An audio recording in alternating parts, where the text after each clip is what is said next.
Hi, JoBeth. Nice to have you here today in this new episode of In Conversation with. Maybe before we get started, for those people who don't know you yet, you can share a couple of words about yourself. Yeah, sure. My name's JoBeth Hanak. I've been in sales for about 6 years, 7 years, maybe. I don't know. I've been in SaaS sales for about 3 years of that, and I've worked at a few different companies in a few different roles.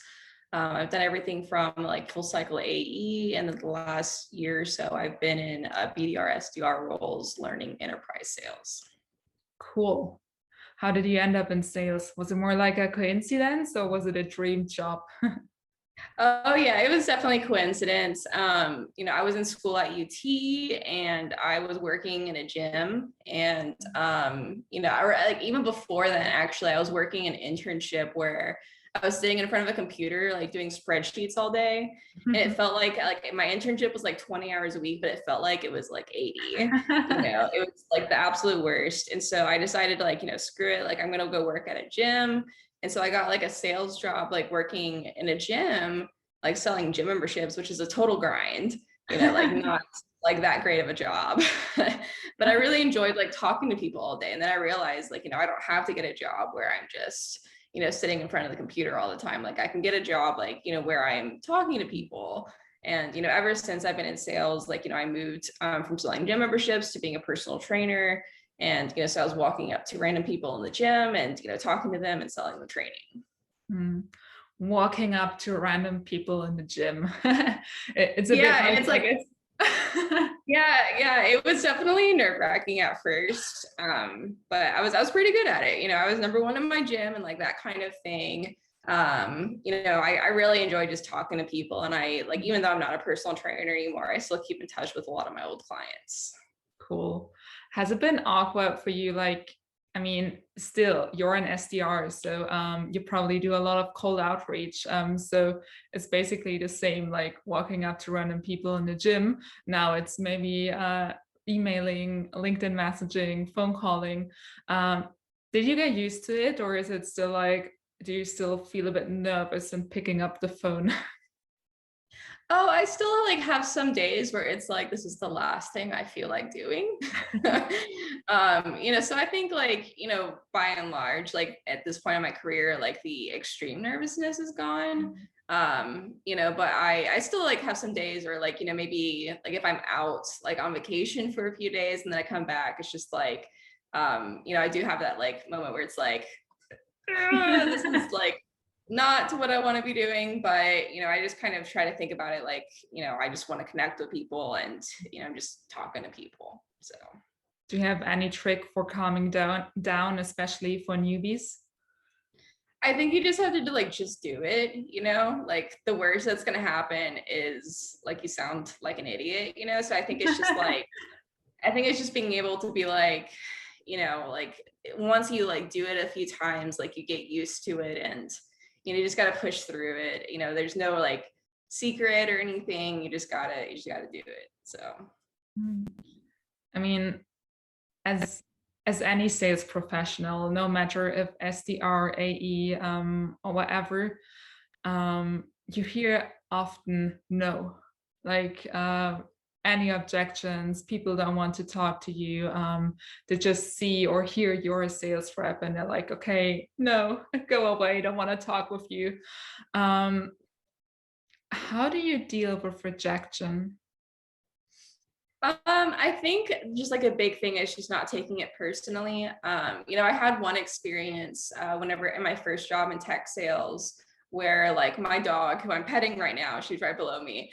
She was at the emergency vet. And so she was like, really like having some like major health concerns. And so I was at work like cold calling, and then a guy was like super rude to me on the phone.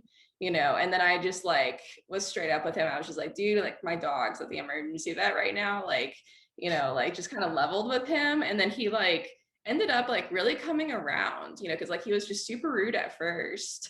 And, it was funny because like the next day, like, because we got off the phone, it wasn't really a good fit or whatever. And the next day he called back into the support line for the company and like asked to be transferred to me and just like asked how my dog was, you know? And so it's like one of those things where I've learned that like, you know, a lot of people have had negative experiences, and like, you know, I've been reached out by people where I'm like, yeah, I don't really like how that person did it, you know? And, you know, like conversely, like, you know, I've like, you know, had days where I just have off days and I reach out to people and I just don't do a good job at it. And so I think I've just kind of learned that like, you know, I just can't really take it personally. Like, it's not about me, you know, it's like a lot of, especially like, you know, working in enterprise and whatever, like reaching out to people who probably are in meetings now, like remotely from like, you know, 7:30 in the morning to like 7 at night. So it's like, I don't know. I think like the biggest thing is just you have to learn that like, you know, it's, you know, they probably have a lot going on. So yeah, I think your story really shows it's still a people business, right? Like and I know there are metrics and numbers you have to hit. You have to hit your quota, but after all, sales is a people business. It's not just about numbers. I think that's a really nice story. yeah, and it's so easy to like get caught up in it and to be like stressed out about hitting like the number. And you know, I've like definitely had like rough months. And like, you know, how I get out of it every single time is just kind of like having the mindset of like, you know, I know like my product helps people. So like, you know, just like putting it out there like in the universe, like, you know, help me like, you know, just like find the people who need what I have. Yeah. Well, how do you feel when it's like, I know the last month of a quarter, you know, you still still have to book a couple of meetings to hit your quota. Like, what do you do? How do you feel? What's going on in you? I usually just grind it out, you know, just pick up the phone and just, you know, for me, I know it's so much of a numbers game too, you know, just kind of finding someone who will talk to you and then, you know, doing the best that you can. I have had times where like, I remember like the first time I had like a really bad like month, like a 0 month. And this was like a couple years back. And like I kind of realized that like, you know, I talked to a friend who, you know, is a counselor, and she was like, you know, I was like so down on myself. And she's like, you're making all these like statements about yourself that like don't have anything to do with you, but just more have to deal with your job. And like that was whenever it really put it in perspective to me, where I was like, you know, this is like not anything to do with me as a person. This is just, you know, what I do to make money, you know. And like definitely like I'm passionate about sales. I love people, you know, all that stuff or whatever. But like, you know, at the end of the day, it's like I had to really start to compartmentalize and be like, you know, this like sales, like, you know, my number is just like a portion of my life. It's what I do 40, 50 hours a week, whatever, you know. It's like I had to start to like, I think like the best thing I can tell newbies is like to have other things going on in your life so that it's not just all about your number. Because like that worked for me for a while, because I had like a lot of really quick early success, and I was like, oh, this is great, very, you know, lots of dopamine, you know. But like whenever like the second like, you know, I ran into any issues, like my life was like this like small part of my work life was not going well, and so the rest of my life was not going well because it's all I had going on. Yeah.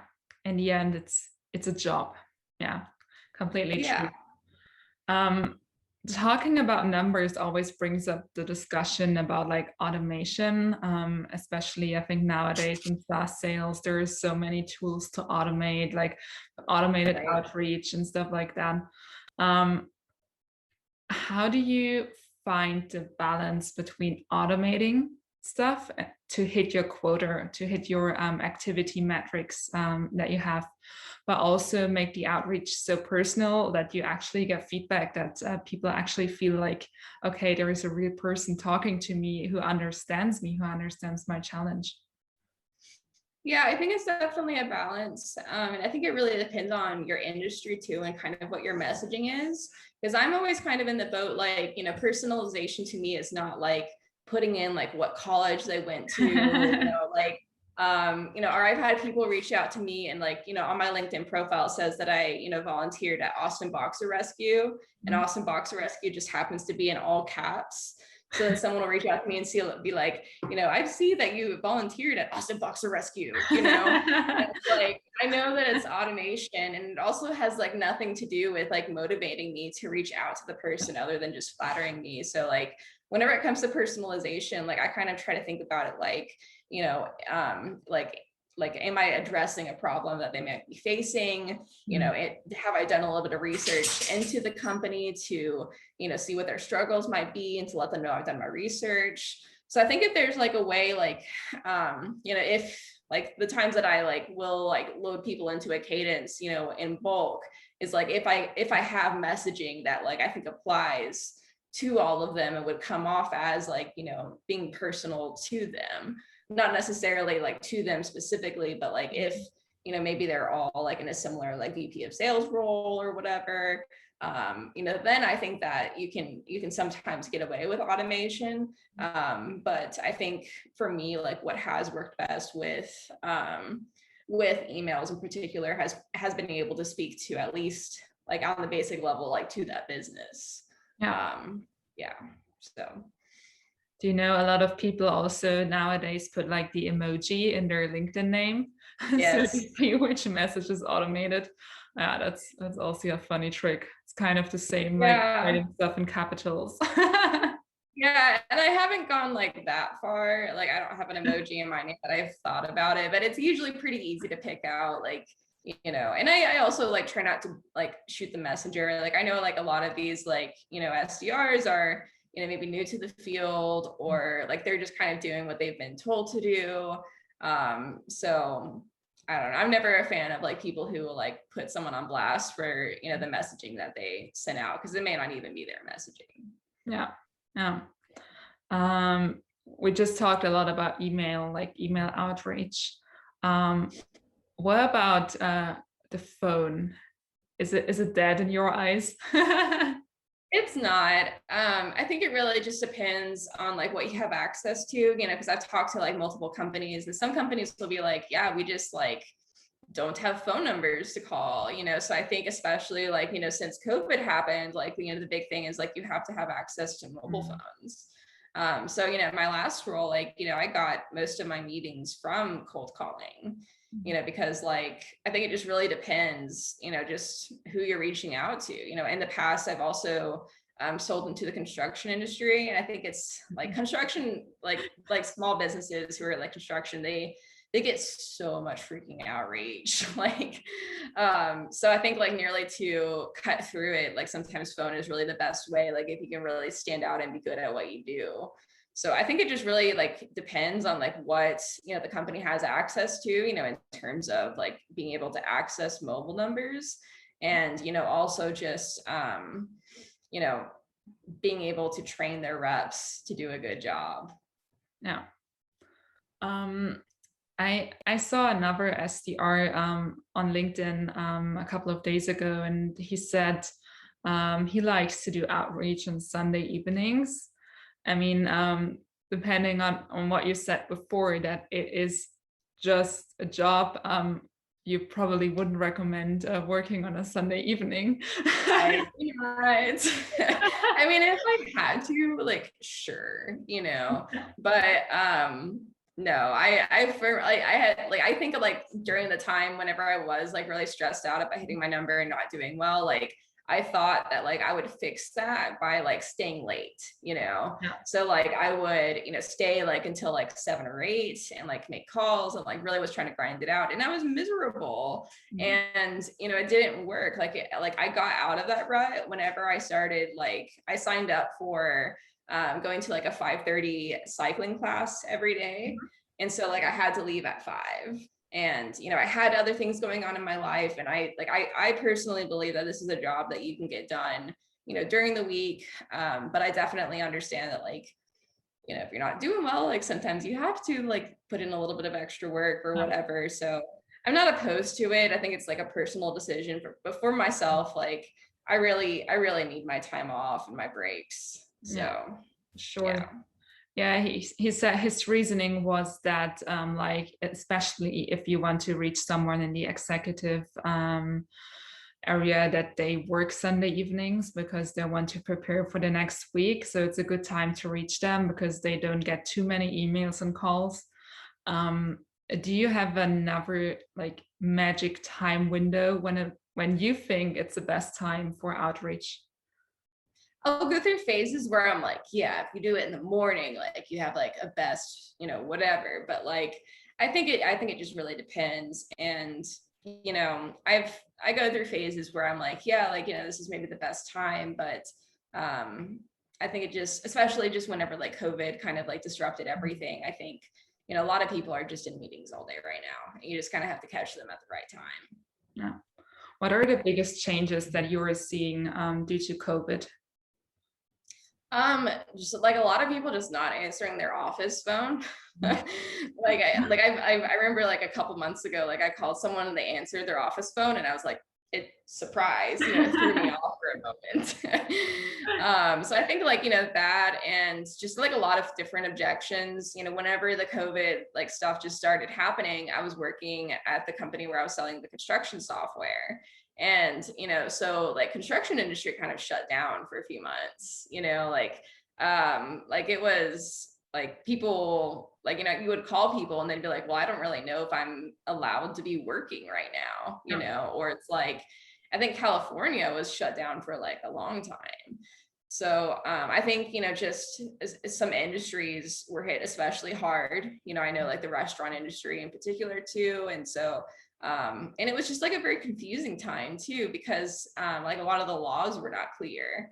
So like, I know a lot of like what I did whenever things were first happening was I was like my company that I was working at had put out like a guide of like if you were allowed to work or if you were considered like, necessary or whatever. So I think it was just a very interesting time. Construction industry, I think, was one of the first industries to bounce back, which was good. Yeah. But I think it was just dealing with a lot of new objections and having to really like empathize with people who, I remember talking to one guy and he's like, yeah, we have a few jobs lined up right now, but then we have nothing, so just really having to like empathize with people and to really try to do like what's the best for them too. Yeah.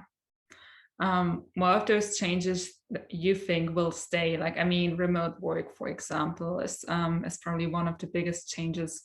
Do you think there is anything particular to sales that will stay different, even though when we're like getting back to normal or the new normal? I think remote work is really just the biggest one. I can't really think of like anything else. But I think definitely like companies are going to have to start being like a little bit more flexible in order to retain talent. Yeah. I'm in my like office at home right now and I'm with my dog. Like, I have a special needs dog. Like she whenever I was going into the office, she has severe separation anxiety. So she would have to be created in like a $1,200 like special crate for dogs with separation anxiety. And like she'd also have to take like what is it, like Xanax, Prozac, and like gabapentin, or trazodone. So it was like, yeah, so like for me, like it was like a big priority. Like, it helped her out so much for me to be working from home that like I've decided like I want to like keep doing this going forward. So I think that's probably going to be the biggest change.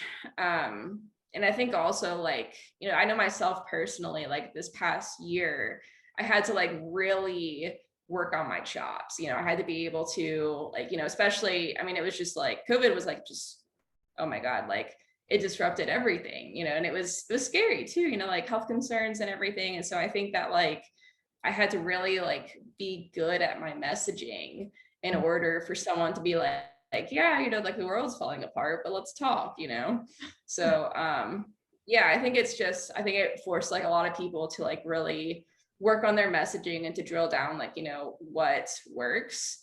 And then also just the remote work is definitely here to stay. Yeah. Yeah. I mean, working fully remote is kind of new for you too. Congrats on your new job here. Being on a new job, how do you like get to use everything. How do you adapt to the new messaging, get into the new team and the new workflow? What are your tips here for other SDRs or sales professionals in general joining a new company? Yeah, it's been super smooth actually. Because it was my first time, because even, I started a new job last year during COVID. And like it was like I still went into the office because the office was still based in the same city as me. But this has been completely different because like they're based out of like Utah and I'm in Texas. So like they just emailed, or like they mailed me all my equipment, my laptop and everything. And they had like some onboarding stuff for me to do, some recorded stuff, like a lot of things to read. And but I think they've done a really good job, because it's just a lot of it's just meeting with me and like discussing through things. So I think like one of the biggest things that companies will need to do is to be able to like accommodate to like different styles of learning. Yeah. Because I know for me, like if I'm just like solely watching videos or solely reading stuff, like I'm not going to be able to like just absorb all of it and then just go straight into doing a great job. So I think like I'm at a company called Chargeback right now. They were just acquired by Sift, which is also very exciting. But like a lot of it has been just having a lot of people to hear how they say things, and I'll write down like what they say and then go like learn it. Because for me, like I've been given like scripts and stuff in the past that like I can tell no one's used. So it's like in theory, like this sounds like a great thing to say, but I think for me, like it's just been like writing down like what people say conversationally, and then learning like, okay, like that's how you say it, instead, because otherwise you end up with something that's super stuffy and it doesn't sound like anything that you would say whenever like you're just talking to a friend or something like that. And so yeah, I think like that's the biggest thing. It's just like definitely being remote, like you have to be able to ask for what you need, because there's not someone who's gonna like see you blankly looking at a computer screen and be like, hey, do you need help? So I've definitely had to learn like how to be like a squeaky wheel, and to be like, hey, like I get this, but I don't really get this, and to be like, okay, like this thing is not working, like I need help with it. So like that's like really the best advice I can give to people. It's just like find like, and also like what I really liked that this company did was they encouraged me to set up meetings with like a list of people, just to meet them one-on-one. And so now I feel like I kind of know everyone as if I had talked to them in the office. And so I feel comfortable reaching out to them for stuff. Yeah. So I think it can definitely be done. And I've enjoyed the process so far. I mean, the alignment between SDR and AE always has been a challenge, even before people moved remote. How do you ensure, like in your past companies and also in your current remote setup, how do you ensure that you and your AE have a smooth communication and a smooth handoff of your opportunities?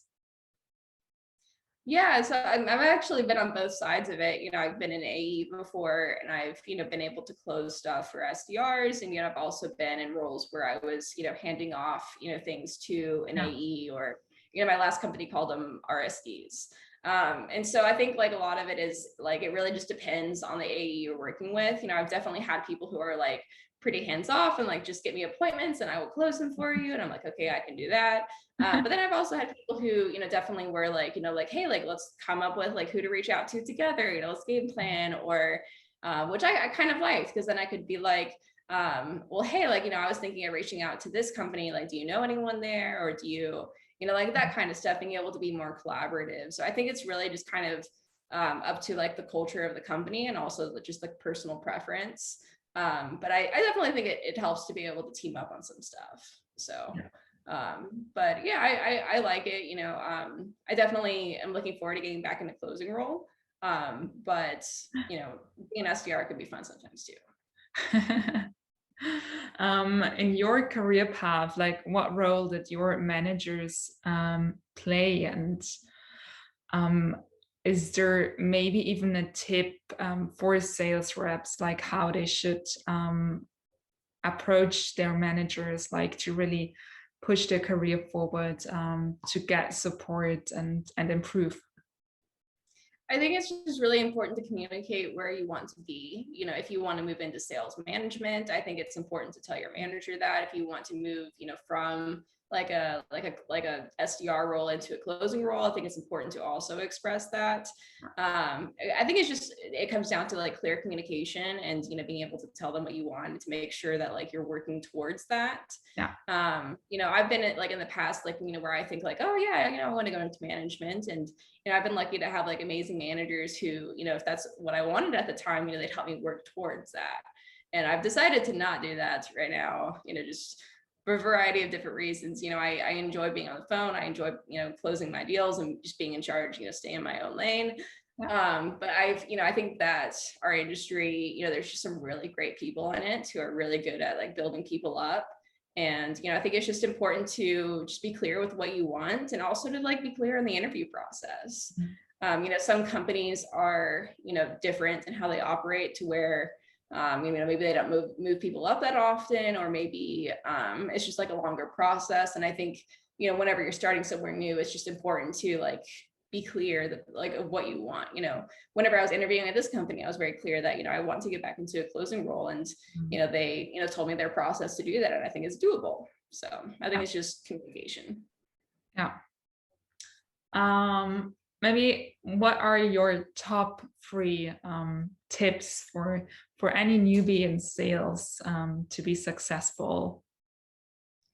Yeah, like I think like a big thing that I had to get over is like, don't be afraid to fail, you know, just like don't be afraid, like of course like be professional or whatever, but you know, just don't be afraid to like get out there and to try something new. You know, I've definitely been told things where it's like I'm like, I don't feel like that's gonna work. And then I do it and I'm like, oh, okay, I see. So I think it's just important to like, you know, don't be afraid to fail, like, you know, find mentors. You know, I've been lucky to have, you know, some great people who've like taken me under their wing and been like, you know, really encouraging. And, you know, it's also like a hard job. So I think also just finding people who can like be your emotional support, you know, whether that's someone at your company or it's like, you know, your spouse or partner or whatever, like you have to have support, especially whenever you're first starting out. Like it can be a drag sometimes, you know, and it can be like, you know, I think it also depends like what company you're at. You know, some companies are, you know, yeah, more supportive than others. So I would say also just like maybe get to know people in the industry too. You know, like I had someone, you know, reach out to me who's like trying to get into the industry recently. And he's like, hey, like, you know, I'm interviewing at this company. What do you think? And I was like, well, I've, you know, had friends work at that company, you know, this is how it is. And he's like, oh, like that actually is like not really what I'm looking for. And I'm like, yeah, you know, and I was able to make an introduction to him to, you know, one of my old coworkers who's now a manager at a different company. And he just got the job because it's something that's very similar to what it would be selling into the industry that he used to work in, you know? So I think like just being able to make friends and connections, you know, through LinkedIn or you know, however, with people in the industry to be able to get some inside knowledge and to be able to learn how the industry works is also like extremely valuable. You know, my career has improved exponentially just having people that I could talk to outside of my company about things that are going on with my career. Yeah. So yeah, reaching out to experts, to industry experts, sales experts is a great way to get some knowledge and to get into your career. I guess a lot is also learning by doing, especially building up the confidence to pick up the phone and just call. Can you recommend any other resources, maybe things that you used, read, watched, whatever, to build up your knowledge in sales that others can access to? I think just the number one resource has been just the companies I've been at have had really great training. And, you know, I have really great people in my life that I've, you know, met through LinkedIn that I can talk to and bounce ideas off of. You know, I've read like a few different books, like it's not going to be anything like new, you know, like the typical ones or whatever. But I would say like, you know, the biggest learning is, you know, every industry is just a little bit different. You know, I've sold into construction, I've sold into like manufacturing and distribution. You know, now I'm selling into, you know, fintech with like B2C companies, which is new to me. like everything's going to be a little bit different. And I think it's like more value, like, yes, like learn about sales, learn about the psychology behind sales, that kind of thing. But also just like get to learn like your industry and kind of like what the day looks like for your prospects. You know, if you can understand your prospects role and understand like how their company works, like that's so much more valuable than knowing like, you know, just the like basic psychology stuff. So like, you know, for example, I mean, just learning, you know, my last role, like how, like what distribution was and how, you know, distribution companies operated, like what their days looked like, you know, how, you know, the sales team worked together with like the pricing team and that kind of thing was so much more valuable than just reading books. So, I mean, that's like maybe like a hot take a little bit. But, you know, I think there's definitely some books that are valuable. I don't have any off the top of my head that have been absolutely amazing, but for me, I mean, I guess like for me, like a big thing has been mindset. You know, I have read some books, like Super Attractor by Gabrielle Bernstein, which is like not a sales book, not a business book or anything, but it really helped me kind of like learn like where I was holding myself back. Because, you know, sales, like you can do exponentially well, but it's also like if you're like not good up here, then it's going to be very, very hard to do well. So I would say like, you know, like I think this is an industry where you have to really learn how to work on your mental health and your mindset. It's not something you can just push to the side and be like, I'm just going to like, I'm stuck in negativity and that's fine. I'll still be able to do my job. You have to be able to like project like a positive energy, you know, even if you're maybe not feeling like that at the moment. Yeah, totally agree. I guess important for every job. I think we all have ups and downs, and you have to cope with that. Yeah, you have to be able to cope with that and also to learn how to get through it.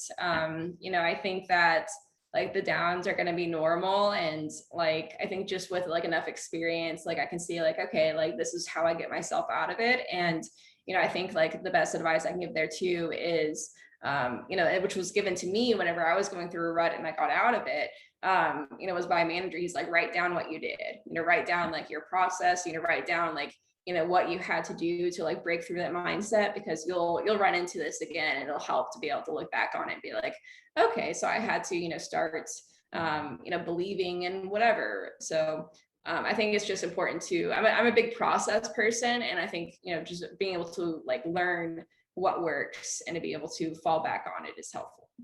Yeah. Maybe as a closing, do you have any anecdote from your sales career that either good or bad, doesn't matter, but something that you would say, okay, this really impacted the way I sell, the way I work, or my career? Let me think. I guess kind of just what's coming to mind is like we were just talking about like going through like a rough time. And so like that was the first time whenever I had started at a company and I was put on a PIP.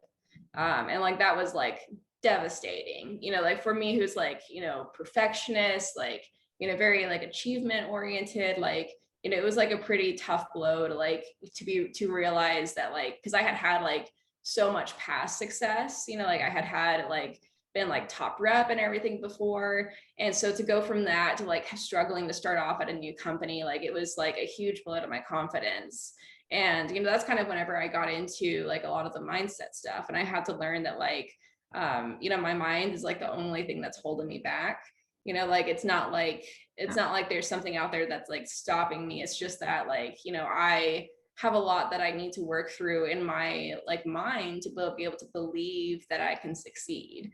You know, so I think for me, like, you know, like that was the only thing I changed. You know, the only thing I changed was, you know, my mindset and being able to just be open to possibility and also trusting that no matter what happens, like it'll be for the best. You know, you have to be able to like look failure in the face and be like, if I failed, like that's fine. I will still be able to land on my feet. Because early on in my career, I was like, man, like getting fired or like being put on a PIP, that's like the end of the world. But, you know, I've seen so many people go through that and then they land in a job like at a different company that's even like a better fit for them where they've been able to succeed. So I think it's just being able to, you know, kind of what I said earlier, like this is a job, like it doesn't mean anything about you as a person if you are running into issues, but like also being able to like take care of your mental health, and to be able to work through like a lot of barriers that you may be putting, in place for yourself, that you could be causing, and learning like how to clear your own path so that you can do well and be able to show up and connect with people, because that's what this job's about, is being able to connect with people and to like make people feel heard and understood, that you can help them solve their problem. Yeah, thank you. I think this is a super, super important message for all young professionals out there. Yeah. Um, And with what happened with the PIP was I got off of it in like 2 weeks. Like they gave me 2 months to like get off of it, and I just like changed my mindset, really, got back down to things. And then I was like, I think the second like top rep that month, which was like a huge turnaround from being like at the bottom of the list. yeah, everything So possible. yeah. So I think that like was a really positive experience. Like I'm really grateful I went through that, because it really helped me understand just how quickly things can change in this industry, and also just like how powerful your mind is. Like, because I believed that I wasn't going to do a good job. So then I didn't do a good job. So then I had to like really, and that's like a hard mindset to get out of, if you're like convinced that you're not going to do well, or convinced, like stuck in like imposter syndrome, but I think, yeah, just speaking to people and, really working through a lot of mental health stuff is going to be very crucial in people's sales journey. Yes, definitely. That's so true. Mm-hmm. Well, JoBeth, thank you so much for your insights. Thank you so much for the strong message that you brought up. Every sales rep, young professional should really listen to that and implement it in their daily business life or also personal life. Thank you so much. I wish you all the best for your new role. I'm sure you will smash it and reach your goals soon. And yeah, thank you so much for taking the time to talk with me today. Yeah, thank you. This is great. I really appreciate you having me on.